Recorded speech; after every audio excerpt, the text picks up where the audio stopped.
স্মৃতিচারণ। শ্রী ভগবান তার তিরুবন্নমালাইয়ে থাকাকালীন কিছু ঘটনার কথা বলেছিলেন। একদিন তাকে পাতায় করে কিছু একটা চেটে খেতে দেওয়া হয়েছিল। বলা হলো, এটা হজমের পক্ষে ভালো। তিনি চেটে খেলেন। তারপর তিনি ভোজন করলেন। কিছুক্ষণ পরে যারা তার সামনে বসেছিল তাদের সবাইকে তেজোময় মনে হয়েছিল। এই অনুভূতি কিছুক্ষণ পরে চলে গিয়েছিল। 2.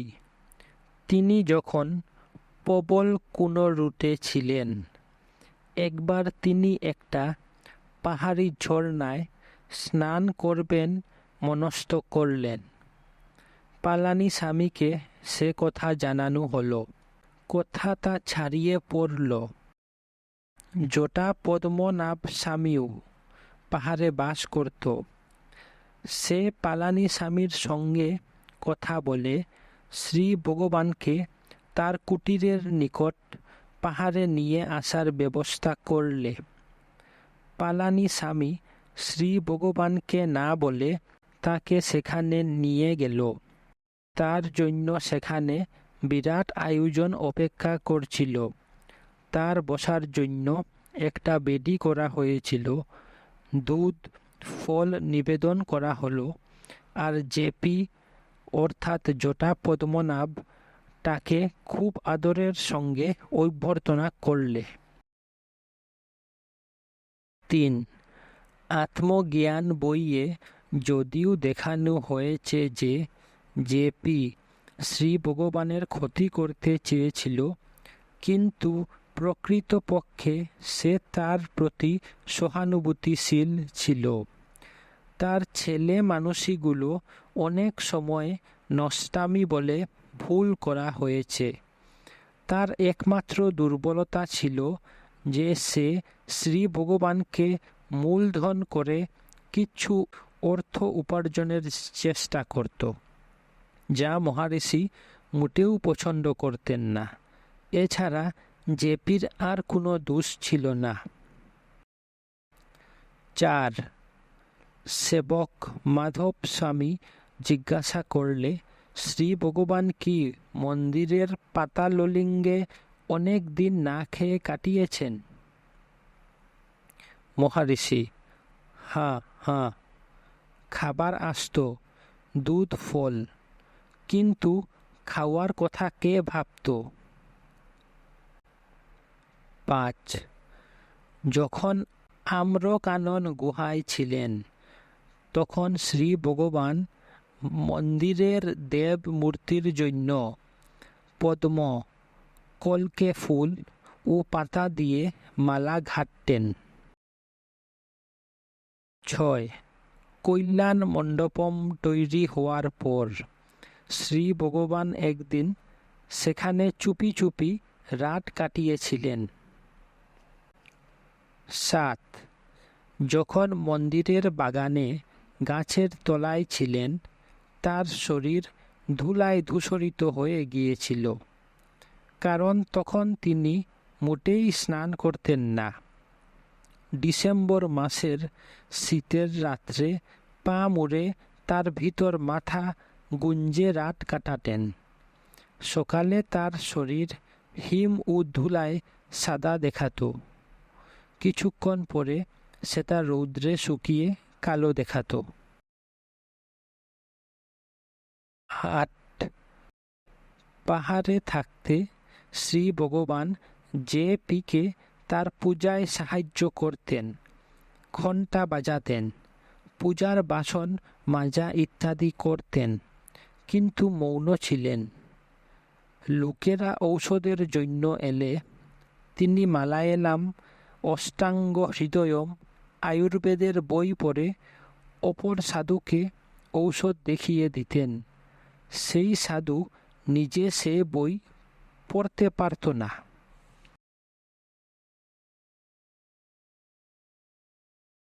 12 ফেব্রুয়ারি 1937। হলঘরের একটি দৃশ্য। তখন রাত্রি 8:20। শ্রী ভগবান রাত্রের ভোজন সেরে সোফায় শুলেন। ঘরে অবাছা আলো। 3জন লোক মেঝেতে বসে আছে। একজন একটা পত্রিকা থেকে কিছু নকল করছে, অন্যজন গভীর ধ্যানে মগ্ন, তৃতীয় জনের কিছু করার নেই, এদিক ওদিক দেখছে। মাঝে মাঝে শ্রী ভগবানের গলা পরিষ্কারের শব্দ ছাড়া ঘরটি নিস্তব্ধ। সেবক মাধব স্বামী নিস্তব্ধে ঘরে ঢুকল, হাতে পানের পাতা। সে টেবিলের কাছে এলো। শ্রী ভগবান হেলান দিয়ে শুয়েছিলেন। তাকে দেখে মৃদুস্বরে ডাকলেন, ইস, কি করছো? সেবক ফিস করে বললে, কিছু না। পানটা টেবিলে রেখে এটা ওটা নাড়তে নাড়তে ইতস্তত করতে লাগলো। মহারিষি, আমার চাই না। সেবক ধীরে ধীরে মাটিতে বসল। শ্রী ভগবান বললেন, কস্তুরী বড়ি রোজ দিনের পর দিন, শিশি খালি হয়ে যাবে, আরও আনাও, আমার চাই না। ভক্ত বেশ কৌশলে সকালের অল্লপদ্রিদা তরকারিটার উপর দোষারোপ করে, এর জন্যই শ্রী ভগবানের শরীরটা ভালো যাচ্ছে না। মহারিষি, না না, সেটা ঠিক ছিল, বেশ ভালোই হয়েছিল। আবার নীরবতা, কেবল উদ্গার ও গলা ঝাড়ার শব্দ। আরও কয়েক মিনিট পরে সেবক বেরিয়ে গেল আর একটা শিশি নিয়ে ফিরে এলো। শ্রী ভগবানের কাছে গিয়ে একটা বড়ি বার করে বললে, জিরা বড়ি। ভগবান মৃদু সুরে বললেন, এতে লেবুর রস আছে। লেবুর রস এর পক্ষে ভালো নয়। ইতিমধ্যে ধ্যানরত ভক্ত রঙ্গস্বামী আয়েঙ্গারের ধ্যানভঙ্গ হয়ে গেছে, সে দেখছে। সেবক তখনও বড়িটা ধরে আছে।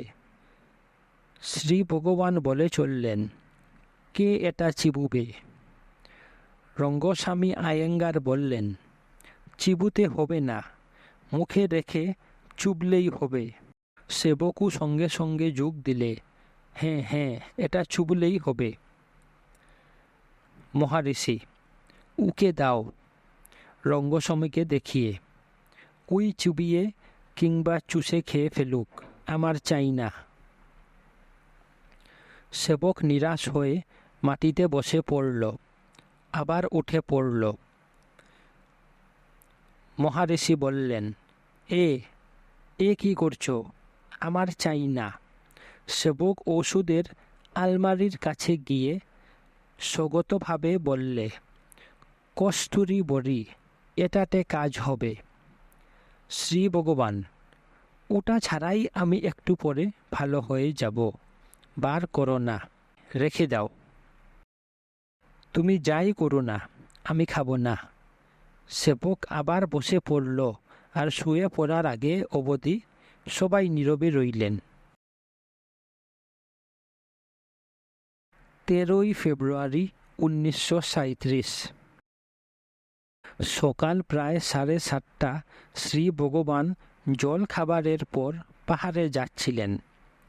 পদানন্দ গিয়ে সাষ্টাঙ্গে প্রণাম করে উঠে দাঁড়িয়ে বললে, আচ্ছা বেশ, দর্শন হলো, এবার যাই। শ্রী ভগবান হেসে বললেন, কার দর্শন? তুমি আমাকে দর্শন দিলে বলো না কেন? প্রায় 9টার সময় পুনার ভক্ত শ্রী পার্খী নমস্কার করে শ্রী ভগবানের কৃপা প্রার্থনা করে তার রচিত অষ্টকটি পড়লে।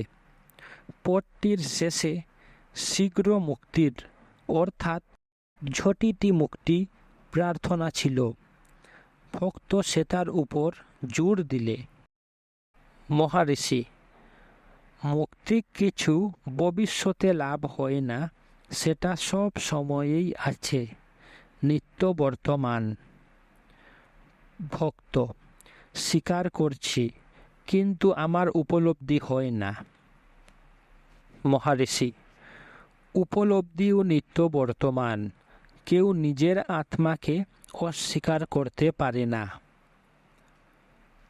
ভক্ত: তার অর্থ অস্তিত্ব, আনন্দ নয়। মহারিষি: অস্তিত্ব অর্থাৎ আনন্দ অর্থাৎ সত্তা। মুক্তি শব্দটা বড়ই বিরক্তিকর। কেন লোকে এটা চাইবে? সে বিশ্বাস করে যে বন্ধন আছে, তাই মুক্তি চায়। কিন্তু বস্তুত কোনো বন্ধন নেই, কেবল মুক্তি আছে। তবে আর একটা নামই বা দেওয়া কেন, আর চাওয়াই বা কেন? ভক্ত: সত্য, কিন্তু আমরা অজ্ঞান। মহারিষি: কেবল অজ্ঞানটা দূর করো, কেবল এটাই যা করতে হবে। 14 ফেব্রুয়ারি 1937।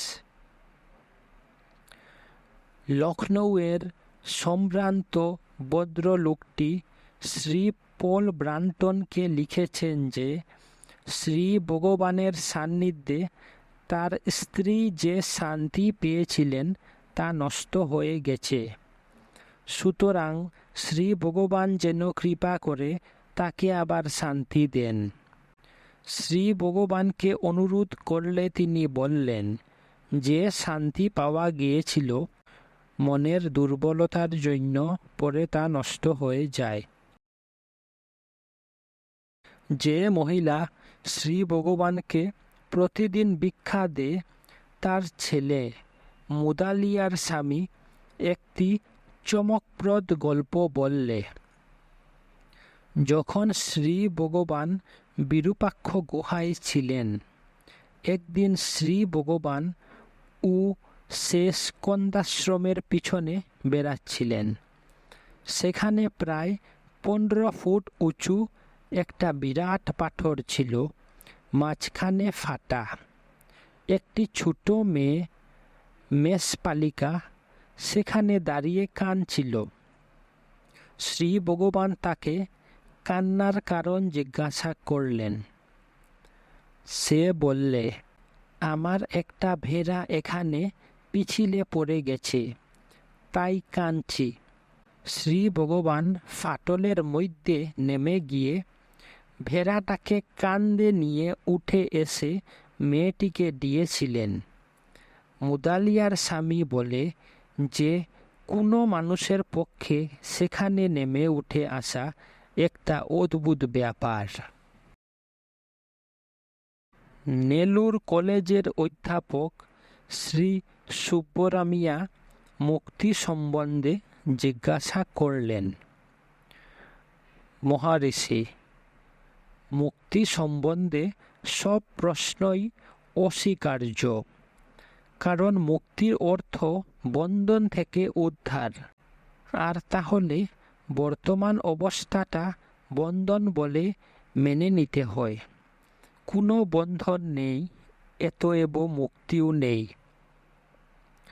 ভক্ত: শাস্ত্র মুক্তি ও তার ক্রম সম্বন্ধে বলে।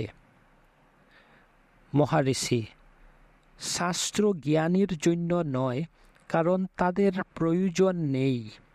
অজ্ঞানীরও শাস্ত্র চায় না, কেবল মুমুক্ষুদেরই শাস্ত্রের প্রয়োজন হয়।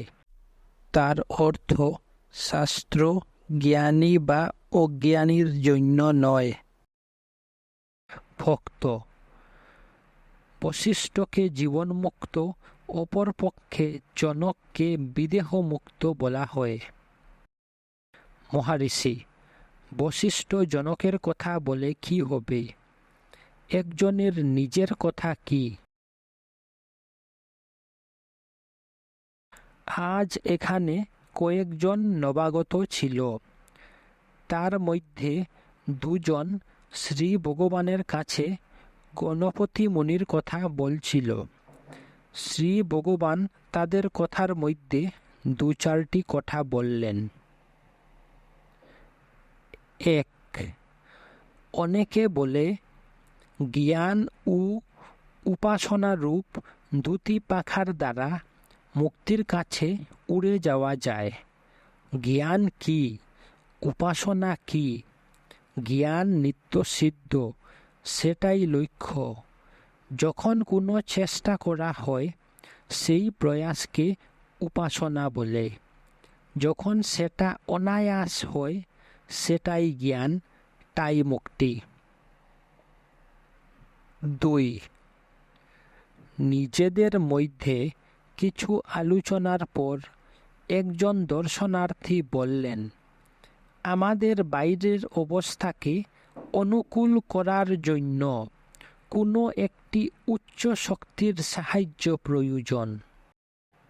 শ্রী ভগবান বললেন, বাহ্য বস্তু দেখে কে? কিংবা তারা কি বলে যে তারা আছে? তবে জগৎ এসে বলুক যে সে আছে।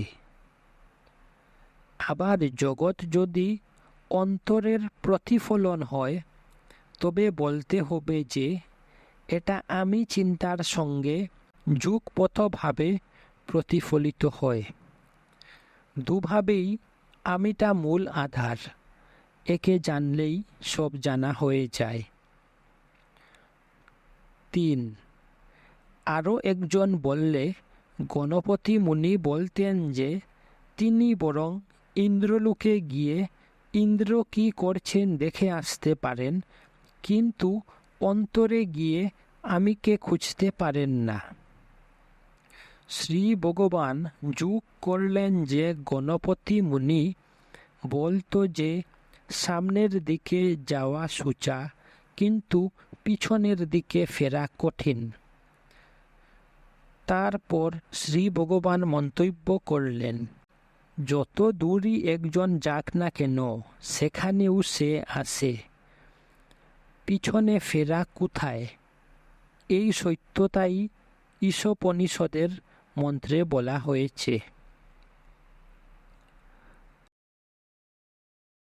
4, গণপতি মুনির আশু কবি হওয়ার সম্বন্ধে জিজ্ঞাসা করা হলে উত্তরে শ্রী ভগবান বললেন, বলা হয় যে যখন তপস্যা করছিল তখন শিব আবির্ভূত হয়ে তাকে দুধ কিংবা মধুপান করতে দেন, তার ফলে সে আশু কবি হয়।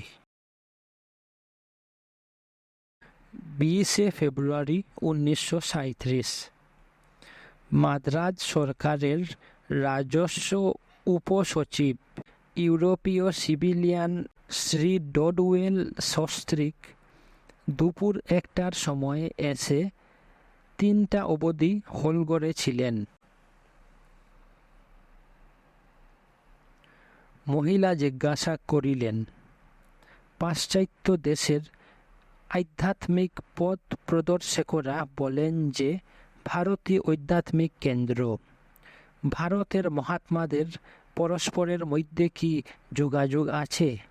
কিংবা দুই দেশের মহাত্মাদের মধ্যে কি কোনো যোগাযোগ আছে? মহারিষি, তুমি আধ্যাত্মিক কেন্দ্র বলতে কি বুঝো? ভক্ত, কেন্দ্র বলতে যেখানে আধ্যাত্মিক পরিচালক বৃন্দ থাকেন। মহারিষি, আধ্যাত্মিক পরিচালক বৃন্দ বলতে কি বুঝো? ভক্ত, পাশ্চাত্য দেশে একটা সন্ধিক্ষণ এসেছে, বিজ্ঞানের প্রভূত উন্নতি হয়েছে, এটা এখন ধ্বংসাত্মক কাজে লাগানো হচ্ছে। একে গঠনমূলক কাজে লাগাবার জন্য একটা চেষ্টা চলছে। যখন এটা করা হবে তখন জগতের কল্যাণ হবে। এই আন্দোলনের নেতারাই ত্রাণকর্তা। মহারিষি, আধ্যাত্মিক নেতা বলতে আমরা বুঝি যারা বাস্তববাদী নয়, অধ্যাত্মবাদী। আত্মা অসীম ও নিরাকার, সুতরাং কেন্দ্রও সেরূপ। এরূপ কেন্দ্র একটাই আছে। প্রাচ্য বা পাশ্চাত্য যাই হোক, কেন্দ্রের কোনো পার্থক্য হয় না, কিংবা এর কোনো বিশিষ্ট স্থিতি নেই।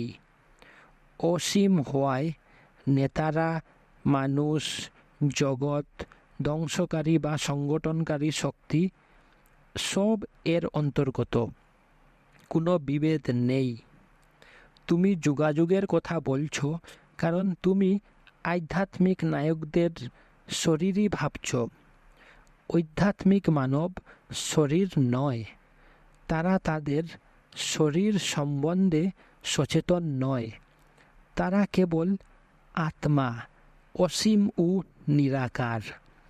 তাদের ও সকলের মধ্যে একত্ব আছে। কেবল তাই নয়, তাদের মধ্যেই সব সম্মিলিত রয়েছে। সত্তাই আত্মা। যদি আত্মাকে জানা যায়, তবে এসব প্রশ্ন উঠতেই পারে না। আডেয়ারের শ্রীমতী জিন রাজা দাস বললেন, আত্মজ্ঞান শুনতে সহজ মনে হয়, কিন্তু সাধন করা বড় শক্ত। মহারিষি, এর থেকে সহজ আর কি হতে পারে? আত্মা সব থেকে অন্তরঙ্গ।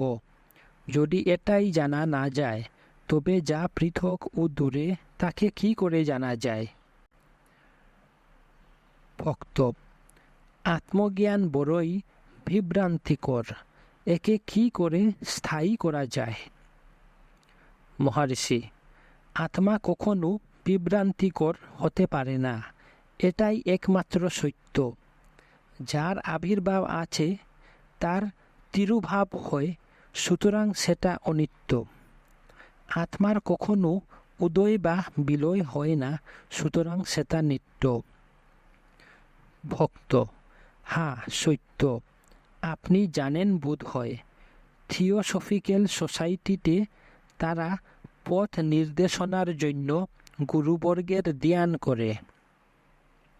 মহারিষি, গুরু অন্তরে, তিনি যে বাইরে, এই ভুল ধারণারূপ অজ্ঞান দূর করার জন্য ধ্যানের প্রয়োজন। তিনি যদি কোনো অপরিচিত কেউ হন, যার আবির্ভাবের জন্য তুমি অপেক্ষা করছ, তবে তিনি অন্তর্ধান করতে বাধ্য। এরূপ ক্ষণস্থায়ী সত্তায় কী লাভ? যা হোক, যতক্ষণ নিজেকে একজন ব্যক্তি বলে মনে করছ বা নিজেকে শরীরই মনে করছ, ততক্ষণ গুরুর প্রয়োজন আছে, আর তিনিও শরীরী রূপেই আসবেন। যখন এই ভুল নির্ধারণ থেমে যাবে, তখন আত্মাই গুরু বলে বোঝা যাবে। কৈবল্যতে একটা পদ আছে, জন্ম জন্মান্তরে আত্মরূপে অন্তরে থাকি, রক্ষা করেছ স্বামী, আজ তব কৃপা গুণে গুরু রূপে দেখা দিলে হে অন্তর্যামী। সুষুপ্তিতে কি হয় দেখো, সেখানে অহংকার নেই, ভারত নেই, কোনো মুমুক্ষু সাধক নেই, কোনো গুরু ইত্যাদিও নেই। তা সত্ত্বেও তুমি থাকো এবং আনন্দেই থাকো। অহংকার, ভারত, সাধক ইত্যাদি এখন দেখা যাচ্ছে, কিন্তু এগুলো তোমার অতিরিক্তও নয়, আর তোমার নিরপেক্ষও নয়। ভোটের ছুটির জন্য দর্শনার্থীদের একটি বড় দল ছিল। তাদের মধ্যে কয়েকজন আলোচনায় যোগ দিলে।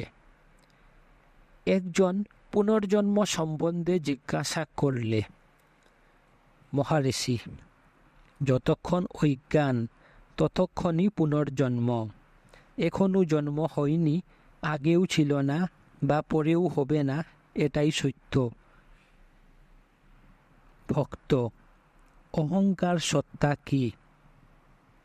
মহারিষি, অহংকার সত্তা উদয় হয় আর অস্ত যায়, এটা ক্ষণস্থায়ী। অপরপক্ষে প্রকৃত আত্মা নিত্যস্থির।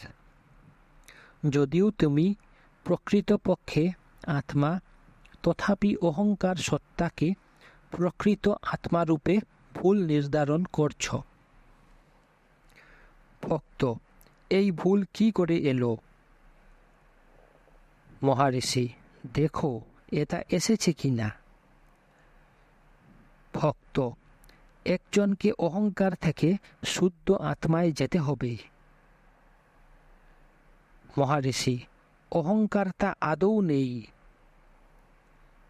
ভক্ত: তবে এটা আমাদের দুর্ভোগ ভোগায় কেন?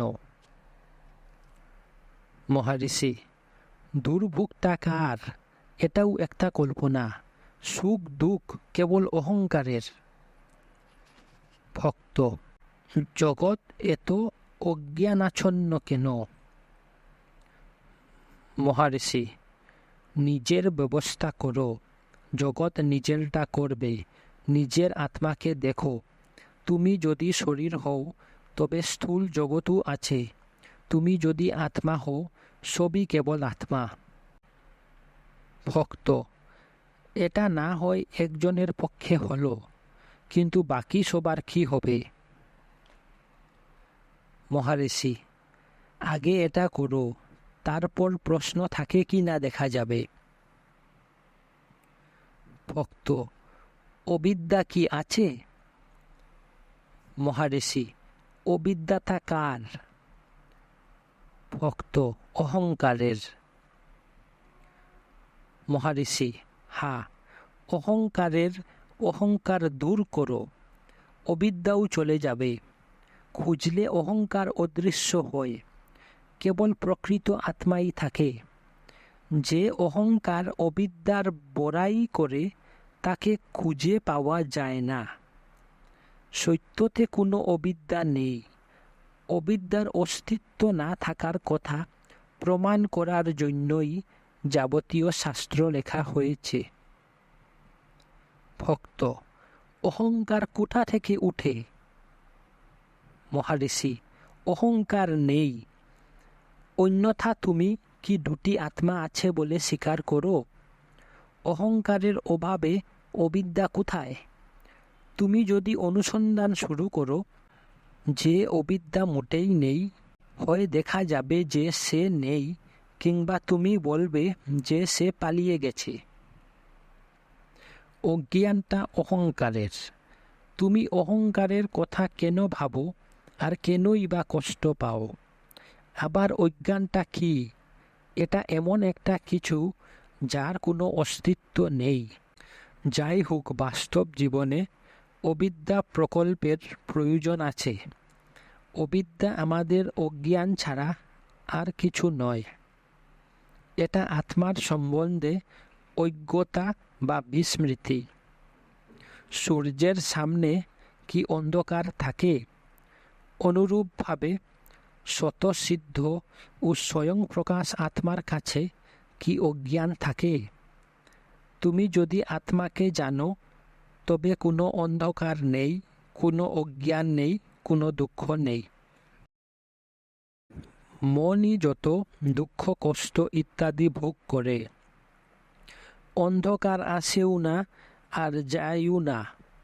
সূর্য দেখো, আর কোনো অন্ধকার থাকবে না। সেরূপ আত্মাকে দেখো, তবেই দেখবে যে অবিদ্যাও নেই। ভক্ত: শ্রীরামকৃষ্ণ ও অন্যেরা ধ্যান অভ্যাস করেছিলেন। মহারিষি: ধ্যান ও অন্যান্য সাধনা কেবল এর অর্থাৎ অজ্ঞানের অভাবটা, অর্থাৎ অজ্ঞানের অস্তিত্বহীনতা বোঝার জন্য। কেউ নিজের সত্তাকে অস্বীকার করতে পারে না। সত্তাই জ্ঞান অর্থাৎ চেতনা। সেই চেতনার তাৎপর্য অজ্ঞানের অভাব। এতএব সবাই স্বভাবতই অজ্ঞানের না থাকার কথাই স্বীকার করছে। তবু সে দুঃখ পায় কেন? কারণ সে মনে করে যে সে এটা বা সে ওটা। এটাই ভ্রম। কেবল আমি আছি আছে, আমি এটা, আমি ওটা, কিংবা আমি এরূপ, আমি সেরূপ নেই। যখন কেবল সত্তা মাত্র থাকে তখনই ঠিক, যখন এটাকে উপাধিযুক্ত করা হয় তখন ভুল। এটাই পূর্ণ সত্য। দেখো কিরূপে একজন তার অস্তিত্ব স্বীকার করে। সে কি নিজের সত্তা জানার জন্য একটা আরশিতে দেখে? তার চেতনাই তাকে তার অস্তিত্ব বা সত্তা স্বীকার করায়। কিন্তু সে সেটা শরীর ইত্যাদির সঙ্গে মিশিয়ে ফেলে। এটা করবে কেন? সে কি সুষুপ্তিতে তার শরীর সম্বন্ধে জানত? না। তা সত্ত্বেও সে সুষুপ্তিতে ছিল না, তা নয়। সে সময় শরীর ছাড়াই ছিল। সে যে সুষুপ্তিতে আছে সেটা সে কি করে জানে? এখন কি তার সত্তা জানার জন্য একটা আরশির প্রয়োজন হয়? কেবল সচেতন হও আর তোমার সত্তা তোমার চেতনায় পরিপুষ্ট হবে। ভক্ত: কি করে একজন আত্মাকে জানবে? মহারিষি: আত্মাকে জানার অর্থ আত্মা হওয়া। তুমি কি বলতে পারো যে তুমি আত্মাকে জানো না?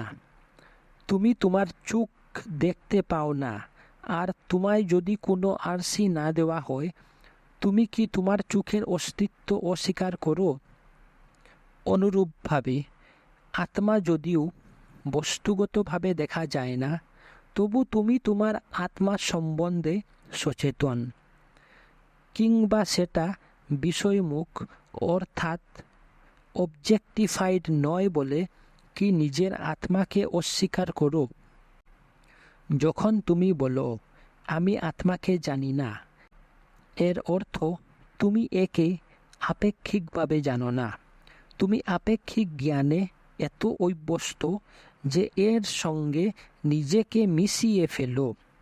এরূপ ভুল ধারণাই স্বতঃস্ফূর্ত আত্মা, যার বাস্তবায়িত জ্ঞান হয় না, তাকে জানার পক্ষে বাধা সৃষ্টি করে। আর তুমি জিজ্ঞাসা করো, কি করে একজন আত্মাকে জানবে?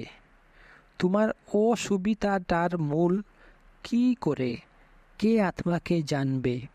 শরীর কি একে জানতে পারে? তবে শরীর উত্তর দিক। কে বলে যে এখন শরীর দেখা যাচ্ছে? এইরূপ অজ্ঞানের নিষ্পত্তির জন্যই শাস্ত্র ঈশ্বরের লীলা ও ক্রীড়া প্রকল্পের উদ্ভাবন করেছে। ঈশ্বরই মন, ইন্দ্রিয় ও শরীর রূপে প্রকট হয়ে লীলা করছেন। এ লীলা তোমার পক্ষে কষ্টকর বলার তুমি কে? ঈশ্বরের কার্যপ্রণালীর আপত্তি করারই বা তুমি কে? তোমার কর্তব্য কেবল হওয়া, আর এটা বা ওটা হওয়া নয়। আমি আছি যা আমি আছি, অর্থাৎ I am that I am, তেই সব সত্যতা ধরা আছে। সংক্ষেপে তার পদ্ধতি শান্ত হও, অর্থাৎ বি স্টিল। শান্ত হওয়ার অর্থ কি? এর অর্থ ক্ষুদ্র সত্তাকে অর্থাৎ সীমিত ভাবকে লয় করো। কারণ যে কোনো রূপ বা আকারই দুঃখের মূল। আমি এই বা ওই ভাবটা ত্যাগ করো। আমাদের শাস্ত্র বলে অহমিতি স্ফুরতি, অর্থাৎ আমি রূপে এ প্রকাশ পায়। ভক্ত: স্ফুরণ কি? মহারিষি: আমি আমি আত্মা। আমি এই বা আমি এবং এই অহংকার। স্ফুরণ সর্বদাই আছে। অহংকার ক্ষণস্থায়ী। যখন আমিকে কেবল আমি রূপে ধরে রাখা যায় সেটা আত্মা। যখন সেটা স্পর্শকের মতো কেন্দ্রভ্রষ্ট হয়ে নিজেকে এই বলে, তখনই অহংকার। ভক্ত: ঈশ্বর কি আত্মা থেকে পৃথক? মহারিষি: আত্মাই ঈশ্বর, আমি আছি ঈশ্বর। অহম আত্মা গুড়াকেশ, অর্থাৎ হে গুড়াকেশ, আমি আত্মা। এই প্রশ্ন উঠছে কারণ তুমি তোমার অহংকার সত্তাকে ধরে রয়েছ। যদি তুমি তোমার প্রকৃত সত্তাকে ধরো তবে এটা উঠবে না, কারণ প্রকৃত আত্মা কিছু চাইতে পারে না, আর চাইও না। যদি ঈশ্বর আত্মা থেকে পৃথক হয় তাহলে তাকে আত্মা ব্যতীত ঈশ্বর হতে হয়, যা অসম্ভব। ভক্ত: নমস্কার কি? মহারিষি: নমস্কারের অর্থ অহংকারের শমন। শমন কি? তার মূল উৎসে মিশিয়ে দেওয়া। হাঁটু মুড়ে মাথা হেঁট করে আর সাষ্টাঙ্গ প্রণাম করে ঈশ্বরকে ভুলানো যায় না। তিনি ব্যক্তিত্ব আছে কিনা দেখেন।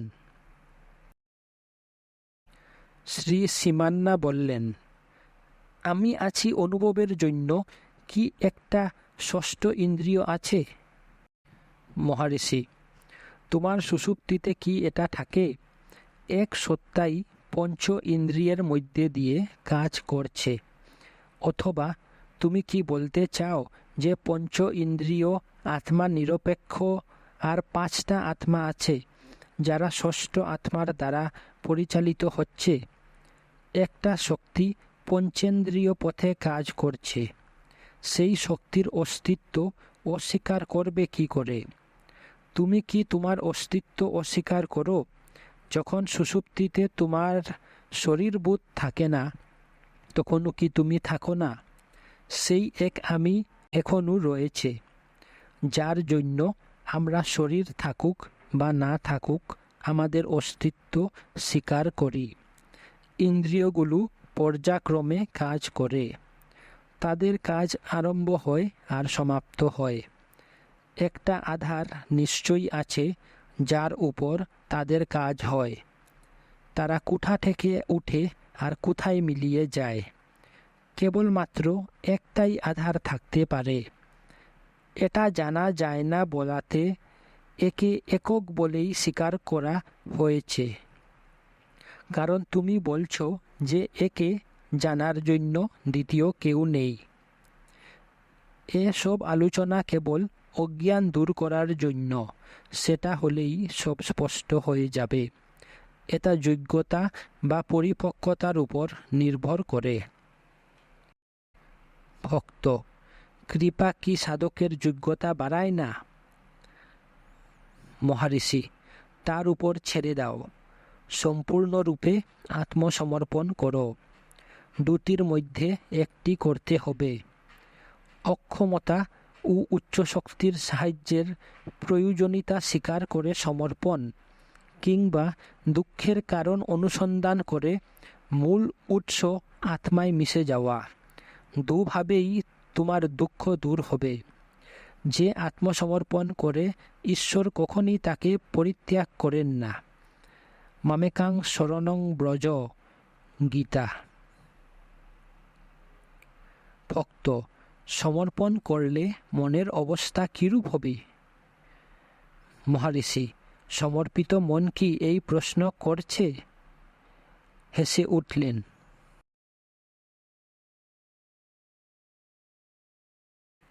নেলুরের অধ্যাপক বিশ্বরূপ দর্শনের কথা জিজ্ঞাসা করলেন।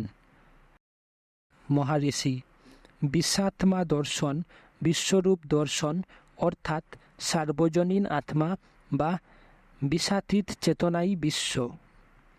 শ্রীকৃষ্ণ দ্বিতীয় অধ্যায় আমার কোনো আকার নেই বলে আলোচনা আরম্ভ করেছেন। একাদশ অধ্যায়ে বলেছেন আমার বিশ্বরূপ দেখো। এটা কি সঙ্গতিপূর্ণ? আবার তিনি বলেছেন আমি ত্রিলোকের অতীত, কিন্তু অর্জুন তার মধ্যে ত্রিলোক দেখেছেন। শ্রীকৃষ্ণ বলেছেন দেবতা, মানুষ ইত্যাদি আমাকে দেখতে পায় না। তা সত্ত্বেও অর্জুন নিজেকে ও দেবতাদের তার মধ্যে দেখেছেন। কেউ দেখতে পায় না, অথচ এটা দেখার জন্য অর্জুনকে দিব্যদৃষ্টি দেওয়া হলো। এগুলো কি পরস্পর বিরোধী বাক্যজাল নয়? এর উত্তর এই যে এটা বুঝার ভুল। সূক্ষ্ম স্তরে স্থূল দৃষ্টি অসম্ভব, জ্ঞান দৃষ্টির প্রয়োজন। সেজন্য অর্জুনকে দিব্যচক্ষু দেওয়া হয়েছিল। এই দৃষ্টি কি স্থূল হতে পারে? এরূপ ব্যাখ্যা কি প্রকৃত তাৎপর্য বুঝাতে পারে? শ্রীকৃষ্ণ বলেছেন, কালুহস্মি, অর্থাৎ আমি কাল। কালের কি কোনো রূপ আছে? আবার বিশ্বই যদি তার রূপ হয়, তবে সেটা কি এক ও অপরিবর্তনীয় হবে না? তিনি অর্জুনকে কেন বললেন, তোমার যা ইচ্ছা হয় তাই আমাতে দেখো? তার অর্থ তার রূপ দর্শকের ইচ্ছা অনুরূপ। তারা বলে দিব্যা দৃষ্টি, কিন্তু প্রত্যেকেই তাদের দৃষ্টিভঙ্গি অনুসারে দৃশ্যের বর্ণনা করে। সেই দৃশ্যে দ্রষ্টাও রয়েছে। এসব কি? এমনকি একজন সম্মোহকও তোমায় বিচিত্র দৃশ্য দেখাতে পারে। সেটাকে একটা ইন্দ্রজাল বলো, অপরপক্ষে একে দিব্য বলছ। এ পার্থক্য কেন? যা কিছু দেখা যায় তা সত্য হতে পারে না, এটাই সত্য। শ্রী ভগবান যখন এইভাবে বলে যাচ্ছিলেন, একজন দর্শনার্থী জিজ্ঞাসা করলে, শরীরকে আত্মা বলে নির্ধারণ কি করে রোধ করা যায়? মহারিষি, সুষুপ্তিতে কি হয়? ভক্ত, তখন অজ্ঞান থাকে। মহারিষি, সুষুপ্তি যে অজ্ঞান, এটা জানলে কি করে? সুষুপ্তিতে তুমি ছিলে কি না? ভক্ত, আমি জানি না। মহারিষি, তুমি কি সুষুপ্তিতে তোমার অস্তিত্ব অস্বীকার করো? ভক্ত, যুক্তি অনুসারে তা স্বীকার করতে হয়। মহারিষি, তোমার অস্তিত্বের সিদ্ধান্ত কি করে হয়? ভক্ত, যুক্তি ও অনুভূতির দ্বারা। মহারিষি, অনুভূতির জন্য কি যুক্তির প্রয়োজন হয়? হেসে উঠলেন। ভক্ত, ধ্যান বিশ্লেষণাত্মক কিংবা সমন্বয়াত্মক? মহারিষি, বিশ্লেষণ ও সমন্বয় বুদ্ধির স্তরে, আত্মা বুদ্ধির অতীত। 3:30টার সময় চলে যাওয়ার আগে শ্রীমতী ডডওয়েল দ্বিতীয়বার প্রশ্ন করলেন। তিনি নেতির অর্থ জানতে চাইলেন। মহারিষি, এখন শরীর, ইন্দ্রিয় ইত্যাদিকে আত্মা বলে ভুল নির্ধারণ রয়েছে। তুমি এগুলো ত্যাগ করতে চেষ্টা করো, তাকেই নেতি বলে। যাকে ত্যাগ করা যায় না, সেই একমাত্রকে ধরে থেকেই এটা করা যায়। সেটাই একমাত্র ইতি।